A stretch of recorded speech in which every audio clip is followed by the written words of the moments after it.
Kita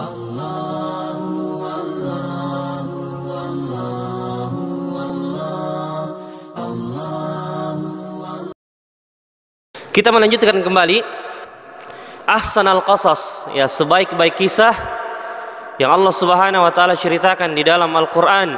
Salah satunya yaitu kisah Nabi Allah Subhanahu wa taala yang mulia, anak daripada Nabi Allah yang mulia, cucu daripada Nabi Allah yang mulia, cicit daripada anak Nabi yang mulia, Yusuf bin Ya'qub bin Ishaq bin Ibrahim alaihimussalatu wassalam.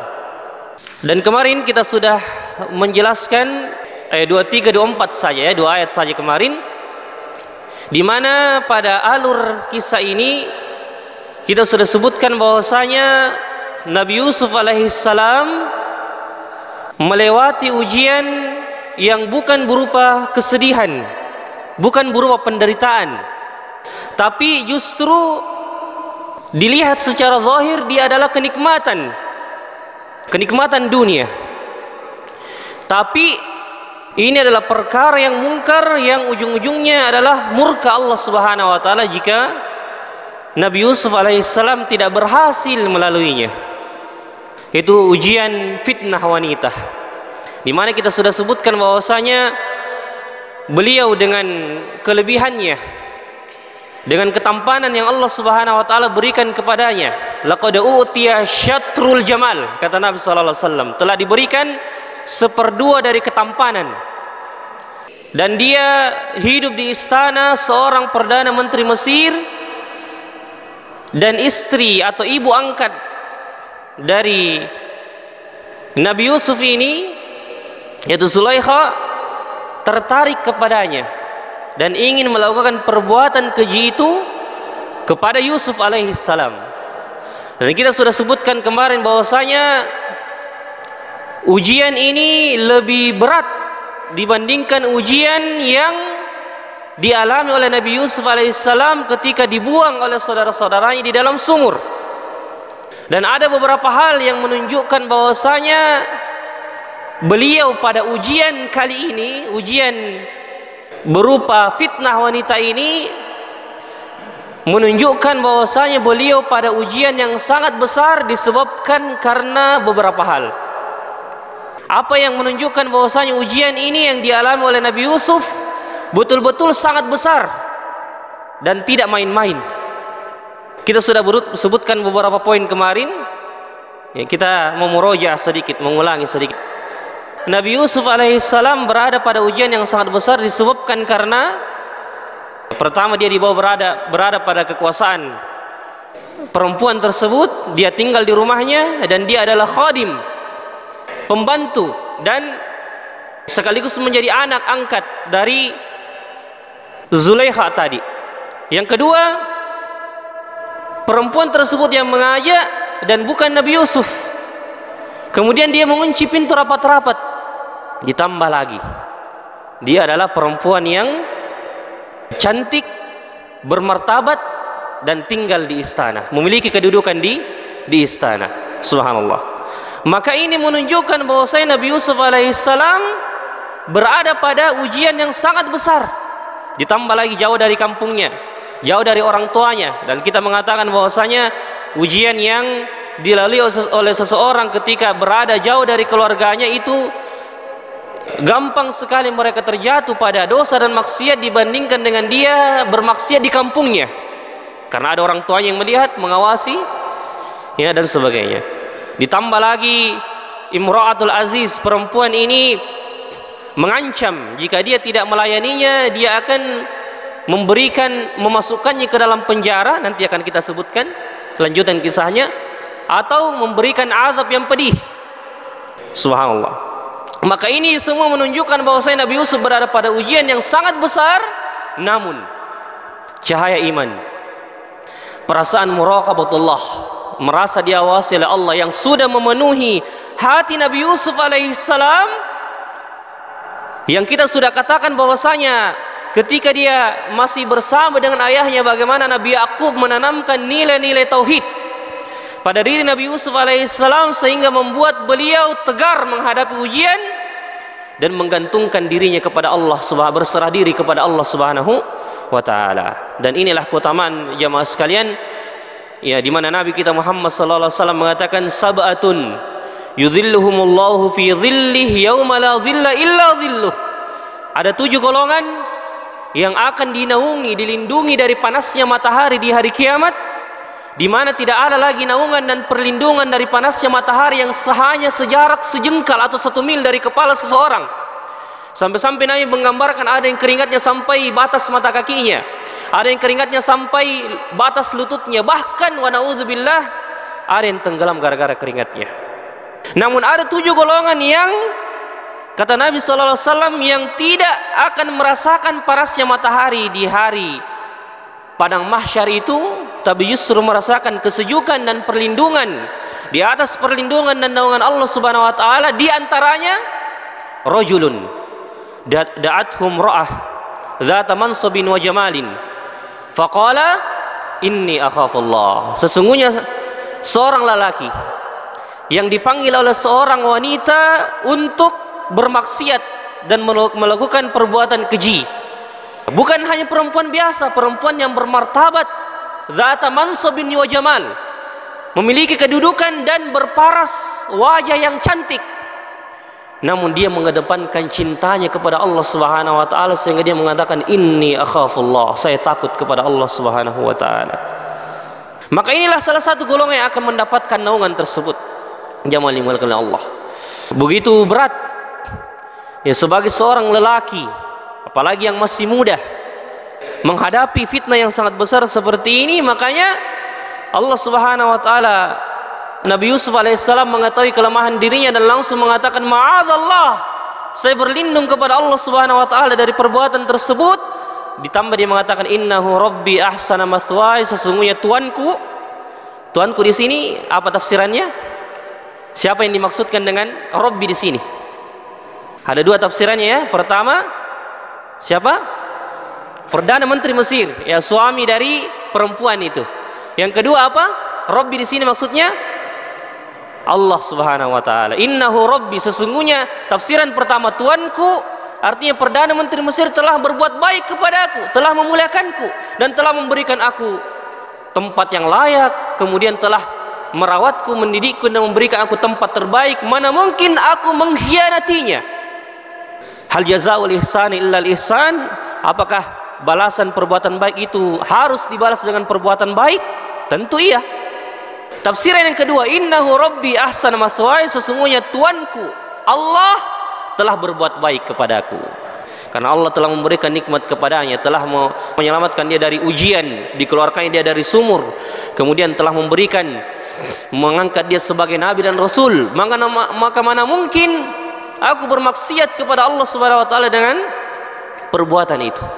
Innahu la yuflihudz zalimun, sesungguhnya tidaklah beruntung orang-orang yang berbuat zalim. Walaqad hammat bihi wa hamma biha, dan ini kita sudah sebutkan bahwasanya perempuan itu sudah sangat ingin melakukan perbuatan tersebut, dan Nabi Yusuf sempat tergerak syahwat dan nafsunya sebagai fitrah bagi seorang manusia biasa, karena Nabi dan Rasul juga manusia biasa, sempat tergerak syahwat dan nafsu itu di dalam jiwanya sebagai seorang laki-laki yang biasa, manusia biasa.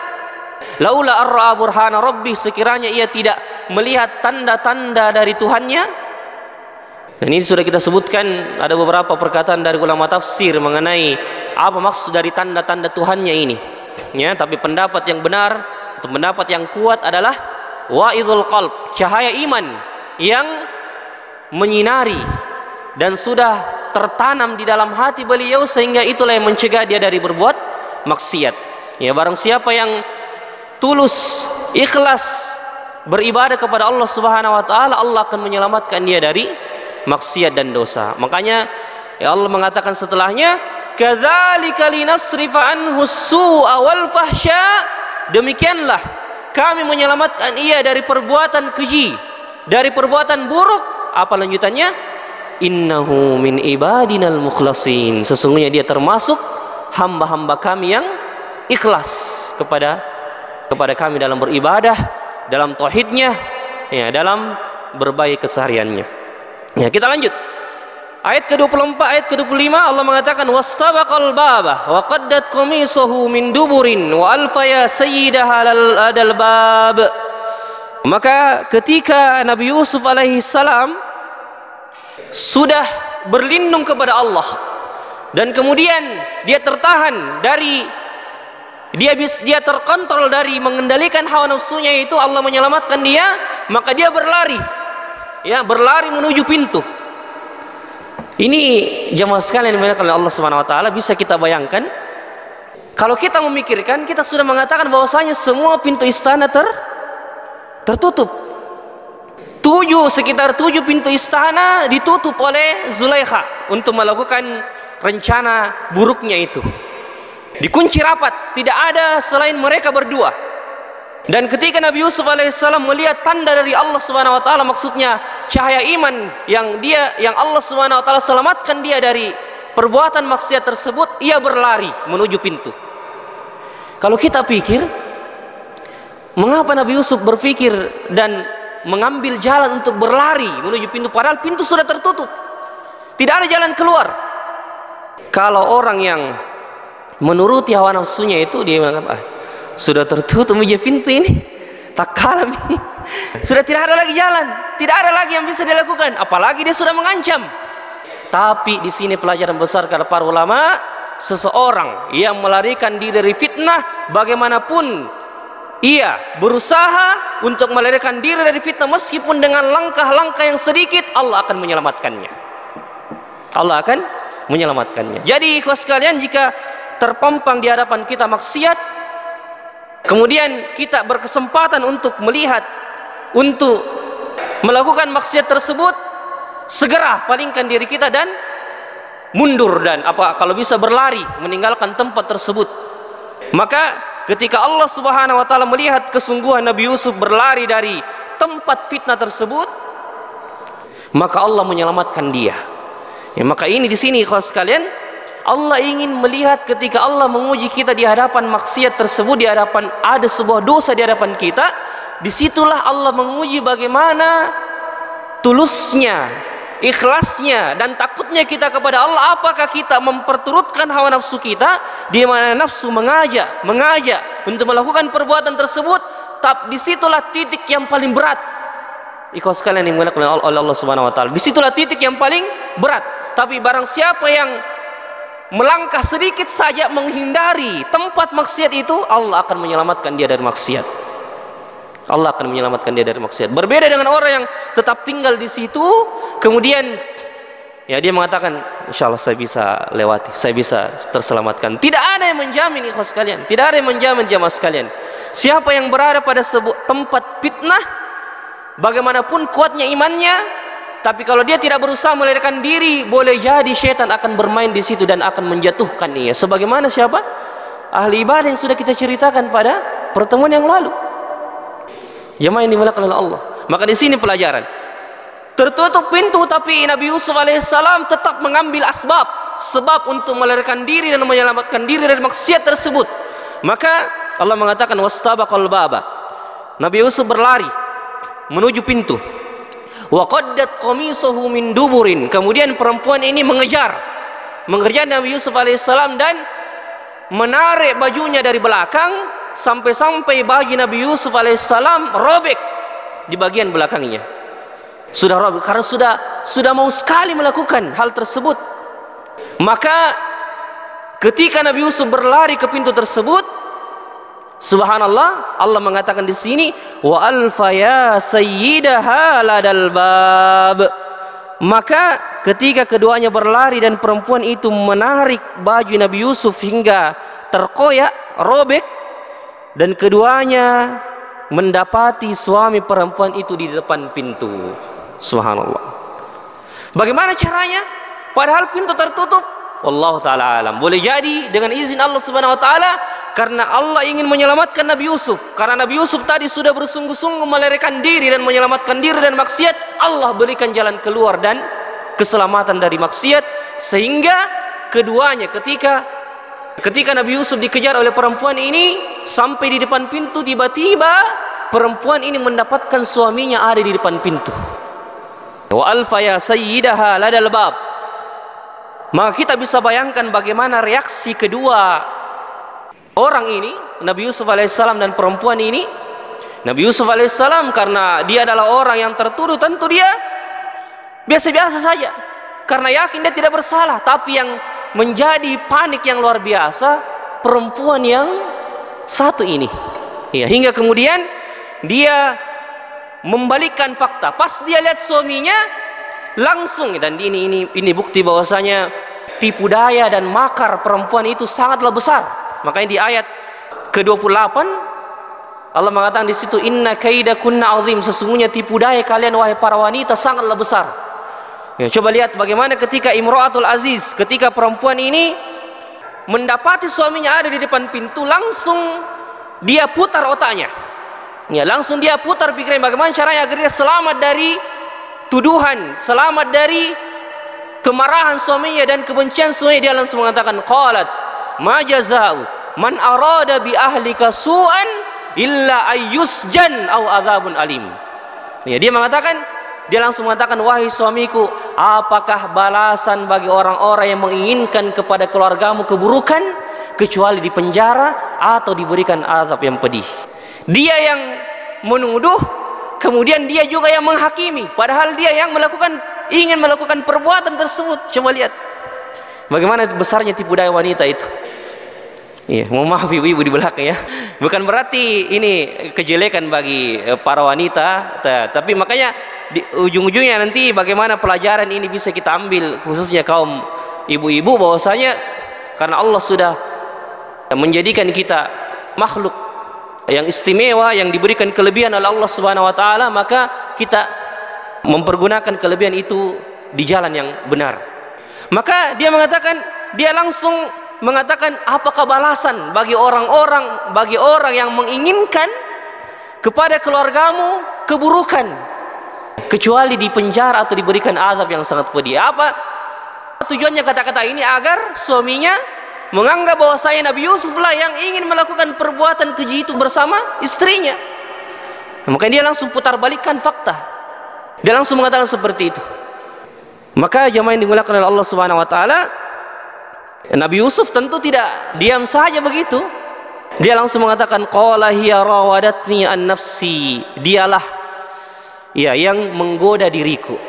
Ya, dan di sini pelajaran atau faedah jamaah sekalian bahwasanya ketika ada seseorang ingin menjatuhkan harga diri kita, kehormatan kita, wajib kita untuk membela diri kita.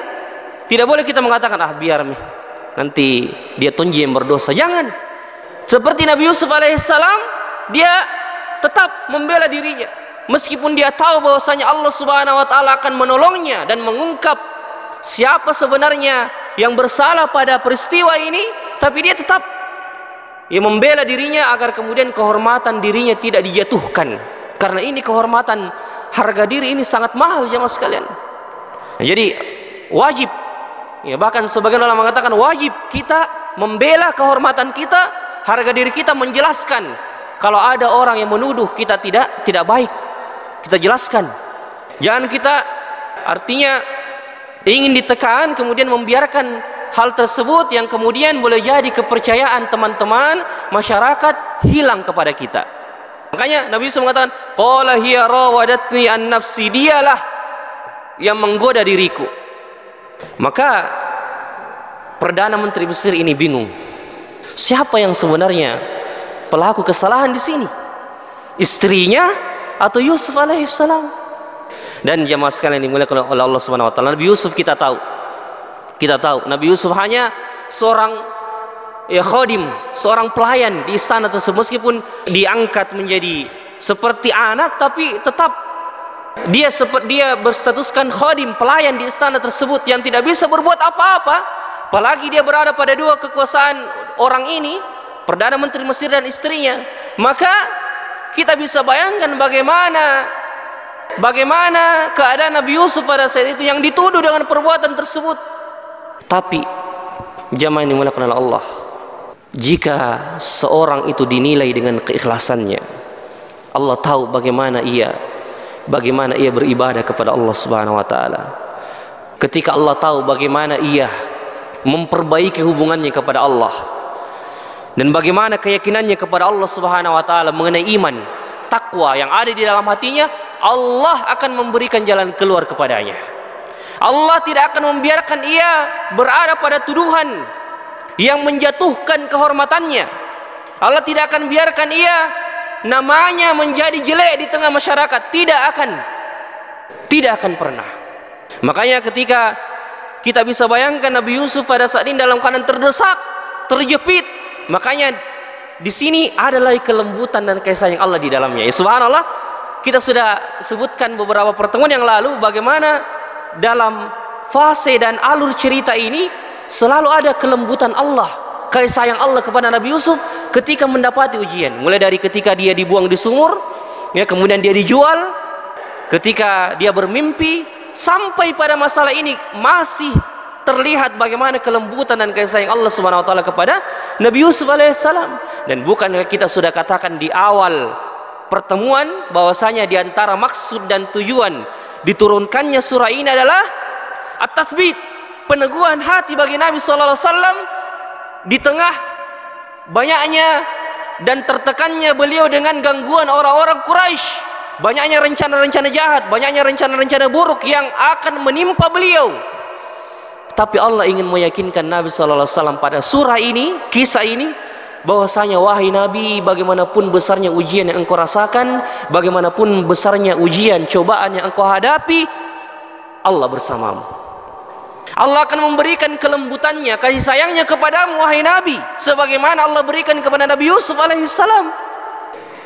Dalam keadaan terdesak, dalam keadaan terjepit, dituduh, padahal dia tidak bisa berbuat apa-apa, dia adalah seorang budak, dia adalah seorang pelayan. Tapi Allah mengatakan di akhir surah, coba antum perhatikan ikhwan sekalian, coba kita perhatikan ya mas sekalian, di akhir surah lembaran terakhir dari surah Yusuf, Allah mengatakan di antara ayatnya di situ, hatta idza stai'asar rusulu wa dhannu annahum qad kudzibu ja'ahum nasruna fanujjiya man nasya. Sampai ketika seorang rasul itu dalam keadaan terjepit, dalam keadaan terdesak, bahkan sudah hampir didatangi oleh rasa putus asa, ja'ahum nasruna fanujjiya man nasya, maka kami selamatkan dia, berikan dia jalan keluar dan menyelamatkan siapa saja yang kami kehendaki. Subhanallah. Maka inilah pertolongan Allah kepada wali-walinya, pada orang-orang pilihannya. Allah tidak akan membiarkan orang-orang pilihan tersebut berada dalam keadaan yang dihinakan. Dengan satu kunci, bagaimana dia memperbaiki keikhlasannya dan ketakwaannya kepada Allah Subhanahu wa taala. Maka ketika Nabi Yusuf dalam keadaan terjepit, tidak bisa berbuat apa-apa, dia hanya bisa mengatakan qala hiya rawadatni an nafsi, sesungguhnya dialah yang menggoda diriku.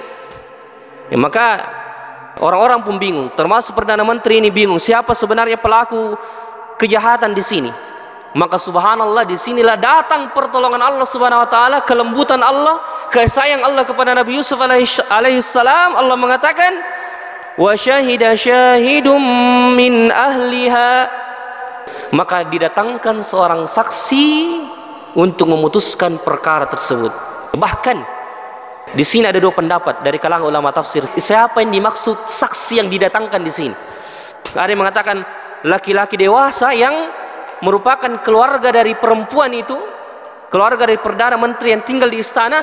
Bahkan ada sebagian pendapat dari ulama tafsir mengatakan seorang bayi yang belum bisa berbicara dibuat berbicara oleh Allah untuk menjelaskan jalan keluar dan menghakimi dalam masalah ini. Subhanallah. Dan sebagian ulama memilih pendapat yang kedua ini, bahwasanya untuk memperlihatkan tanda-tanda kebesaran Allah kepada Nabi Yusuf, maka didatangkan seorang bayi, yang bayi itu dibuat berbicara oleh Allah Subhanahu wa taala agar tidak ada rasa keraguan pada orang-orang bahwasanya apa yang dikatakan oleh saksi ini adalah sesuatu yang benar. Apa yang dikatakan saksi itu? Dia mengatakan in kana qamisuhu qudda min kubulin fasadaqat wa huwa minal kadzibin. Lihat saja, jika kemudian bajunya Yusuf alaihissalam robek bagian depannya, berarti Nabi Yusuf yang berdusta dan perempuan itu benar. Kenapa bisa demikian? Karena jika baju itu robek bagian depan, berarti perempuan ini yang melawan. Artinya Nabi Yusuf yang maju kepada perempuan tersebut, dan karena perempuan ini melawan, dia merobek baju Nabi Yusuf karena tidak mau melakukan perbuatan tersebut. Saksi itu mengatakan, in kana qamisuhu qudda min qubulin fa sadaqat wa huwa minal kadhibin. Jika bajunya robek bagian depan, maka perempuan itu yang benar, Yusuf yang berdusta. Tapi sebaliknya, in kana qamisuhu qudda min qubulin fa kadzabat wa huwa minas shadiqin. Adapun jika bagian baju itu robek bagian belakang, berarti Nabi Yusuf lah yang benar, perempuan itu yang berdusta. Disebabkan karena apa? Karena Nabi Yusuf yang melarikan diri, kemudian perempuan ini mengejar dan menarik baju dari Nabi Yusuf alaihissalam. Maka ini qarinah. Ini subhanallah, tanda-tanda kebesaran dari Allah Subhanahu wa taala, bagaimana Allah mendatangkan saksi yang bagaimana menghakimi dengan seadil-adilnya dengan cara tersebut, subhanallah. Maka falamma ra'a qamisahu qudda min duburin qala innahu min kaidikun. Maka ketika Perdana Menteri Mesir itu melihat baju dari Yusuf alaihissalam terkoyak bagian, robek bagian belakangnya, jelaslah bahwasanya perempuan itu yang salah dan berdusta, dan Yusuflah yang benar. Maka langsung Perdana Menteri itu mengatakan, qala innahu min kaidikunna, ini betul-betul perbuatan dan tipu daya darimu wahai wanita. Setelah itu dia mengatakan, inna kaidakunna azim, sesungguhnya tipu daya kalian wahai para wanita sangatlah besar. Sangatlah besar. Ini pada hak wanita, pada hak wanita. Dan coba kita bayangkan ketika Allah mengatakan inna kaida syaitoni kana dhaifa, sesungguhnya tipu daya setan itu sangatlah lemah, dan Allah mengatakan di sini sesungguhnya tipu daya wanita sangatlah besar. Mari kita renungkan dua perbandingan ini. Sesungguhnya tipu daya setan sangatlah lemah, dan sesungguhnya tipu daya wanita sangatlah besar. Berarti sudah kita katakan pada pertemuan yang lalu, setan mengambil salah satu jalan untuk menggelincirkan manusia ke dalam kebinasaan melalui jalan perempuan. Wa na'udzubillah min dzalik. Bahkan sebagian ulama mengatakan, jika syaitan sudah berputus asa untuk menggoda dan membisikkan, menjatuhkan seseorang kepada kebinasaan, maka dia akan datang dari jalur wanita, dari jalan perempuan. Wa na'udzubillah min dzalik. Yang dimuliakan oleh Allah Subhanahu wa taala. Maka inna kaidakunna azim, sesungguhnya tipu daya dan makar kalian wahai para wanita sangatlah besar. Makanya Nabi SAW mengatakan, fattaqud dunya wattaqun nisa, takutlah kalian kepada dunia dan takutlah kepada wanita. Kenapa Nabi memisahkan wanita padahal wanita bagian daripada dunia? Nah, ini menunjukkan ihtimam, ini menunjukkan keseriusan Nabi dalam menghadapi masalah yang satu ini. Betapa banyak ya, sampai bisa kita katakan penuntut ilmu jamaah sekalian terjatuh pada fitnah yang satu ini. Wa na'udzubillah min dzalik. Makanya kita katakan jiwa ini lemah, diri kita ini lemah. Senantiasa kita bergantung kepada Allah dan meminta agar Allah menyelamatkan kita dari fitnah dan ujian yang satu ini. Dan kepada ibu-ibu dan para ummahat, para akhwat di belakang, sekali lagi insyaallah mata-mata kita para laki akan terjaga jika ibu-ibu bisa menjaga hijabnya, menjaga jilbabnya dan menutup auratnya. Dan kita sudah katakan bahwasanya 4 saja cara ibu-ibu bisa masuk surga. Bahkan kata Nabi, dipersilakan untuk memasuki pintu surga mana saja yang dia inginkan, dia maui. Apa itu? Solatah, dia solat 5 waktu. Wa shomat saumaha, dia puasa pada bulan Ramadan. Wa ata'at ba'laha, dia mentaati suaminya dan dia menjaga kehormatannya. Inilah 4 cara agar perempuan itu dipersilahkan memilih pintu surga mana saja yang dia inginkan ketika di akhirat nanti insyaallah. Jadi insyaallah sangat mudah. Ya tinggal bagaimana kita ibu-ibu sekalian dan akhwat sekalian menjaga kehormatan kita. Jika ini sudah terjaga insyaallah, ya Allah akan membantu kita. Kalau ada yang mengatakan percuma berjilbab kalau hati belum berjilbab, ini banyak tersebar perkataan seperti ini. Tidak perlu berjilbab kalau hati belum berjilbab. Kita katakan Allah Subhanahu wa taala akan menolong ibu-ibu sekalian jika ada niat yang tulus untuk menutupi, menjaga kehormatannya dari luar, maka Allah akan membantu untuk menjaga kehormatan dari dalam, insyaallah. Ya, itu janji dari Nabi sallallahu alaihi wasallam. Maka kita lanjut. Setelah itu, inna kaidakunna azim. Lalu Perdana Menteri mengatakan, Yusuf wa'arid an ahadha, wahai Yusuf, lupakan ini. Nah, dan dia mengatakan kepada istri, wastaghfir li dzambi, adapun engkau wahai istriku, beristighfarlah, meminta ampunlah terhadap dosa-dosamu, innaki kunti minal khati'in, sesungguhnya engkau termasuk orang-orang yang bersalah. Begitu saja. Tidak ada reaksi, tidak ada tindak lebih lanjut dan pemberian hukuman kepada istrinya ini. Padahal ini bukan sesuatu yang biasa-biasa saja. Ini menjatuhkan kehormatan. Kita bisa katakan dia ingin selingkuh. Wa na'udzubillah min dzalik. Tapi suaminya biasa-biasa saja. Dia yang mengatakan, Yusuf, lupakan ini, engkau istriku, minta ampunlah terhadap dosa-dosamu, sesungguhnya engkau termasuk orang-orang yang bersalah. Kira-kira apa sebabnya dia hanya biasa-biasa seperti ini? Kata ulama kita, karena rata-rata kehidupan di istana atau kehidupan orang-orang yang bergelimang dalam kemewahan dunia, hal seperti ini sudah dianggap biasa-biasa saja. Biasa-biasa saja. Coba kita perhatikan, sebagian, tidak semuanya ya, tapi sebagian orang-orang yang rumahnya subhanallah, ya, memiliki jabatan bagus, dia memiliki jabatan di tengah masyarakat dan harta berlimpah, kendaraan, ya, rumah dan harta, kecuali yang dirahmati oleh Allah. Sebagian dari mereka hal-hal seperti ini sudah dianggap biasa-biasa saja. Tidak ada lagi kecemburuan.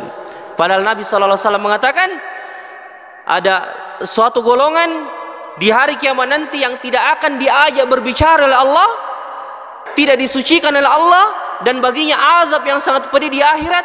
Di antaranya ad-dayyus. Ad-dayyus. Maksudnya ad-dayyus, lelaki yang tidak memiliki kecemburuan kepada keluarganya. Maksudnya apa? Anak perempuannya keluar dibawa oleh laki-laki, biasa-biasa saja. Anaknya keluar sampai tengah malam, biasa-biasa saja. Tidak menanyakan di mana dia sekarang, tidak menelpon bagaimana keadaannya. Anaknya tidak berjilbab, anak perempuannya tidak menjaga hijabnya, dia biasa-biasa saja. Tidak menjaga sholatnya, biasa-biasa saja. Inilah yang dia katakan ada youth, orang yang tidak memiliki kecemburuan kepada keluarga dan anak perempuannya. Maka Bapak sekalian, ini tugas kita sebagai seorang suami. Bagaimana kita menjaga anak perempuan kita baik-baik, terutama dalam masalah ini. Dan Nabi sallallahu alaihi wasallam mengatakan, barang siapa yang diuji dengan 2 anak perempuan, dalam riwayat yang lain 3 anak perempuan, lalu dia bersabar mendidiknya sehingga dia anak-anaknya menjadi wanita yang baik, wanita yang soleha, maka 3 anak perempuannya ini akan menjadi tameng, menjadi pelindung baginya dari api neraka Allah Subhanahu wa taala di hari kiamat, insyaallah. Jadi kalau sudah 2 anak perempuan, berarti ini kesempatan untuk mendapatkan perlindungan dari api neraka, karena mendidik anak perempuan lebih sulit dibandingkan mendidik anak laki-laki.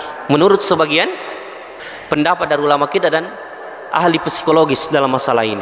Maka barang siapa yang diberikan 2 anak perempuan, 3 bahkan lebih, di sini ujian bagi kita. Tapi kalau kita lolos, bersabar mendidiknya, menjadikan dia anak-anak kita orang yang berhijab, menjaga auratnya, menjaga kehormatannya, dan menjadikan dia solehah, insyaallah, maka ini menjadi pelindung kita dari api neraka Allah Subhanahu wa taala. Jangan sampai kita seperti orang-orang yang bergelimang dalam kehidupan dunia sehingga dia kemudian tidak memperdulikan lagi masalah ini. Kemudian setelah itu, bagaimanapun kabar itu disembunyikan, pasti ujung-ujungnya akan ada saja yang tahu dan akan tersebar. Apatah lagi jika kabar itu disebarkan oleh perempuan. Ada biasa istilah kita seperti ini. Ya, ada ini sesuatu berita, tapi jangan bilang-bilang. Kita juga tanya. Dia bilang, jangan bilang-bilang nah. Dia bilang, oh ya, insyaallah. Ini temannya ini yang dikatakan tadi jangan bilang-bilang, pergilah ke temannya. Lah, apa sebenarnya tadi kita bicarakan? Dia bilang, sebenarnya saya tidak mau bicarakan ini, tapi jangan bilang-bilang nah. Kita juga tanya. Akhirnya seperti itu tersebar dan tersebar ke segala tempat disebabkan karena perkataan itu. Jangki bilang-bilang, jangki bilang-bilang, akhirnya begitulah kabar tersebar. Apalagi di zaman sekarang yang dunia medsos, dunia media komunikasi semakin cepat, semakin memudahkan untuk seseorang itu melakukan dan menyebarkan berita, maka ini tidak ada jaminan untuk bisa terjaga dengan baik. Jemaah sekalian, maka Allah mengatakan wa qala niswatun fil Madinah, maka berkata perempuan-perempuan yang ada di kota tersebut, imra'atul aziz turawidu fataha, seorang istri dari perdana menteri Mesir merayu dan menggoda pelayannya, anak angkatnya. Qad syaghafahu, karena cintanya sudah betul-betul merasuk ke dalam hatinya sehingga dia merayu dan menggoda khadimnya, pelayannya tersebut. Inna lanaraha fi dhalalim mubin, sesungguhnya kami melihat dia betul-betul berada dalam kesesatan dan kebodohan yang nyata. Begitu yang tersebar di kalangan ibu-ibu di kota tersebut pada saat itu. Tapi mereka mengatakan ini